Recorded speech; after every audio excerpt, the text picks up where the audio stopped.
Hello everyone, इस video में हम डिस्कस करेंगे न्यूक्लियर शेल मॉडल के न्यूमेरिकल और उसकी यूज़ क्या है। न्यूक्लियर सेल मॉडल का यूज़ क्या क्या है। सबसे पहला यूज़ तो यही था कि हम इससे मैजिक नंबर कैलकुलेट कर सकते हैं। तो कौन कौन से होते हैं मैजिक नंबर? 2, 8, 20, 28, 50, 82, 126। दूसरा क्या है, हम इससे spin and parity of nucleus निकाल सकते हैं। कुछ एक रूल है, ये पेपर में लिख के नहीं आने, हमारे माइंड में होने चाहिए ये रूल, और इसके ऊपर बहुत सारे न्यूमेरिकल मिलेंगे आपको। अकेला 5 नंबर का न्यूमेरिकल भी आ सकता है यहीं से। तो सबसे पहले इसका यूज क्या है? Spin and parity of nucleus in shell model when both number of neutron and proton are even. जब नंबर ऑफ न्यूट्रॉन और नंबर ऑफ प्रोटॉन इवन हो तो हमारे पास क्या होता है? Nucleon have tendency of pairing. तो पेयर्ड हैं दोनों, इवन है तो अनपेयर्ड न्यूक्लियन तो कुछ भी नहीं है, जीरो है। तो स्पिन क्या होगी फिर? दोनों पेयर्ड हैं तो स्पिन क्या होगी फिर? जीरो। पेरिटी हमारे पास क्या होगी? पेरिटी जे की पावर पी। ये क्या है? इवन है। पेरिटी इवन है हमारे पास, तो इवन है +1। तो पेरिटी क्या हो जाएगी फिर? पॉजिटिव। जे की पावर पी, स्पिन क्या है? जे जीरो है, पी क्या होगी? पॉजिटिव। तो इसके केस में तो जब दोनों के दोनों हमारे पास इवन थे तो spin parity zero positive. When either neutron और प्रोटॉन इज ओड। जब दोनों में से कोई एक या तो इवन हो दूसरा ओड हो, तो जैसे कि मान लो न्यूट्रॉन अगर इवन है और प्रोटॉन ओड है, तो यानी कि अनपेयर्ड किसके अंदर है? प्रोटॉन में। जे बताएगा जिसमें न्यूक्लियन जाएगा। जब हम उसका अभी पीछे हमने वो देखी है ना, एनर्जी लेवल डायग्राम से कैसे फील किया है। जे हमें बताएगा लास्ट अनपेयर्ड न्यूक्लियन जिसके अंदर गया है। पेरिटी क्या है? -1 की पावर LP। जिस भी लास्ट न्यूक्लियाई के अंदर लास्ट इलेक्ट्रॉन गया है उसके कोरस्पॉन्डिंग L क्या है, तो वो बताएगा पेरिटी।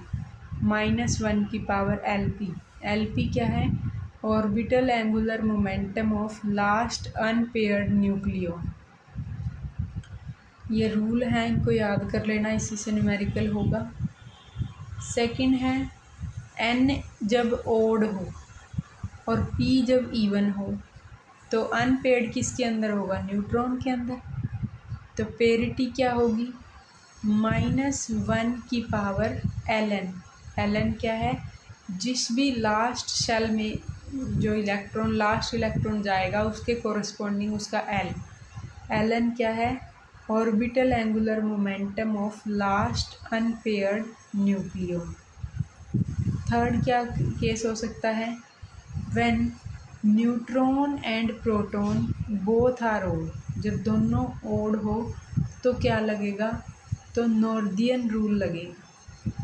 नॉर्दियन रूल क्या है? एक स्ट्रॉन्ग रूल है और एक वीक रूल है। स्ट्रॉन्ग रूल क्या कहता है? इफ़ JP देखो पहले, फिर JN देखो, JP + JN माइनस उनके कोरस्पॉन्डिंग L देखो, LP + LN। अगर वो जीरो है देन J = JP - JN। तो हमें लेनी है वैल्यू JP - JN। और पेरिटी क्या होगी? -1 की power Ln + LP। Weak rule क्या है? अगर हम JP + JN -LP + LN लें और उसकी वैल्यू हमारी ±1 आए, देन J = JP + JN और JP - JN आए। तो या तो JP + JN होगी या JP - JN होगी। एंड पेरिटी = -1 की पावर LP + LN। तो ये तो था हमारा रूल थे। अब हम इनको अप्लाई करेंगे और न्यूमेरिकल सोल्व करेंगे। अब हम करते हैं न्यूमेरिकल। तो सबसे पहले है 2 हीलियम 4। तो यहाँ देखो प्रोटॉन भी कितने हैं, इवन है, और न्यूट्रॉन भी कितने हैं, इवन है। तो हमारे पास पेरिटी क्या होगी, जो स्पिन है वो क्या होगी, 0, स्पिन पेयर्ड है। और क्या होगा, पॉजिटिव, क्योंकि दोनों क्या है, इवन है। दूसरा है लिथियम का केस ले लेते हैं एक और। 3 लिथियम 7 है। प्रोटॉन कितने हैं इसमें, 3, न्यूट्रॉन कितने हैं, 4। न्यूट्रॉन इवन है, प्रोटॉन क्या है, ओड है। तो जो सेल फील करेंगे इसी के अकॉर्डिंग फील करेंगे, तो वो एनर्जी लेवल के अकॉर्डिंग 1s 1/2 में कितने गए, 2। 1p 3/2 में कितने थे, सिर्फ 3 ही थे ना अनपेयर्ड, तो 2 इसमें चले गए, 1 इसमें। तो लास्ट शेल कौन सी है, जे कितनी है, 3/2। और इसके कोरस्पॉन्डिंग p है, p के कोरस्पॉन्डिंग l क्या होता है, 1 होता है। तो पेरिटी -1 की पावर Lp, और l क्या होता है इसके कोरस्पॉन्डिंग, 1। तो -1 की पावर 1 इज इक्वल टू -1। तो Jp क्या आ गया, 3/2 नेगेटिव। और एग्जाम्पल ले लिया ऑक्सीजन का, 8 ऑक्सीजन 17। तो उसके लिए p देखो कितने हैं, इवन है प्रोटॉन। न्यूट्रॉन देखो कितने हैं, 9, तो वो क्या है, ओड है। तो फील करते हैं इसमें SPPD कितने फील करने हैं, 9। फील तो ये भी करने हैं, लेकिन ये पेयर्ड हैं, यहीं तक कंप्लीट हो गई। तो 2 4 2, एक अनपेयर्ड इसमें आया। यहाँ जे कितना है, फिर 5/2, लास्ट सेल को देखना है। तो पेरिटी क्या होगी, -1 की पावर ln, जिसमें गया है l, इसके लिए कितना होगा, 2। तो 2 करेंगे -1 की 2, तो क्या हो जाएगा फिर पॉजिटिव। तो Jp क्या होगा, 5/2 पॉजिटिव। फोर्थ देखते हैं ओड का केस। 3 लिथियम 6 ले लेंगे, प्रोटॉन भी ओड, न्यूट्रॉन भी ओड। तो फील करते हैं पहले, S में 2 आगे, P इसमें 1 आगे। अब देखते हैं जब ऐसे वाला केस हो तो हमें क्या करना है। तो Jp देखो, Jp जब जिसमें लास्ट सेल में प्रोटॉन गया है 3/2, Jn न्यूट्रॉन भी इसी सेल में गया, तो उसके लिए 3/2। अगर अलग अलग होंगे तो अलग अलग फील हो जाएंगे। बस फॉर्मूले के ऊपर है सारा, याद रखो फॉर्मूले को। Lp इसके लिए कितना है, p है तो 1, ln क्या है, 1। तो देखो ये Jp + Jn minus Lp minus ln। तो देखो अगर वो क्या आ जाता है, 0 आता है तो स्ट्रॉन्ग रूल, अगर वो +-1 आता है तो वीक रूल। तो J की वैल्यू क्या होगी, Jp + Jn और Jp - Jn। मैंने 2 बार n लिख दिया, इसको लिख लेना, Jp - Jn। तो जब ऐड किया तो 3/2 + 3/2 3 आ गया, 3/2 - 3/2 0 आ गया, तो 0 और 3 आ गया। और क्या है, पेरिटी क्या होगी फिर, -1 की पावर Lp + ln। तो -1 की पावर 1 + 1 पॉजिटिव। तो Jp = 0 की पावर पॉजिटिव, या फिर 3 की पावर पॉजिटिव। तो ये हमारा कंप्लीट हो गया। स्पिन निकालनी आ गई हमें, तीनों रूल लगा दिए। इसके बाद हम देखते हैं मैग्नेटिक मोमेंट कैसे निकालना है। नेक्स्ट जो एप्लीकेशन है सेल मॉडल की, वो है मैग्नेटिक मोमेंट निकालना, magnetic dipole moment of nuclei.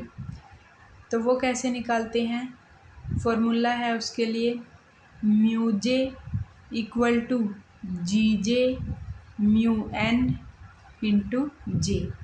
J क्या है, total angular momentum quantum number. μN क्या है, nuclear magneton, nuclear Bohr magneton, जिसकी वैल्यू क्या होती है, EH/2mp। GJ क्या है, यहाँ पर G फैक्टर है, स्पिन के कोरस्पॉन्डिंग होगा तो स्पिन G फैक्टर, L के कोरस्पॉन्डिंग होगा तो ऑर्बिटल G फैक्टर। GJ है तो न्यूक्लियर लैंड G फैक्टर है, किसके कोरस्पॉन्डिंग है, टोटल ऑर्बिटल एंगुलर मोमेंटम के कोरस्पॉन्डिंग। जे क्या होगा, L plus S, mu J क्या होगा फिर mu L plus mu S, mu L क्या होगा इसी के corresponding g L, mu N L vector, mu S क्या होगा g S, mu N S vector, mu J दोनों का सम है mu N g L L g S S.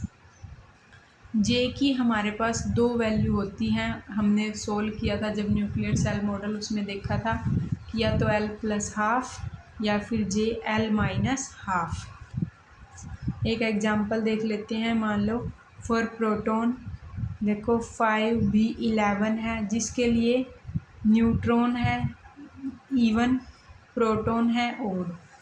Odd जिसके लिए इवन होता है उसके लिए तो कोई कंट्रीब्यूशन नहीं होएगी, अनपेयर्ड के लिए ही रिस्पॉन्सिबल होगा। For magnetic moment if both are paired, कुछ रूल हैं, अगर बोथ आर पेयर्ड हैं तो उसके केस में तो यहाँ भी क्या होगी, मैग्नेटिक मोमेंट भी जीरो होगी, स्पिन पेरिटी भी जीरो थी तो यहाँ पर मैग्नेटिक मोमेंट भी क्या होगी, जीरो होगी। अगर केस क्या है, फॉर ओड इवन के लिए,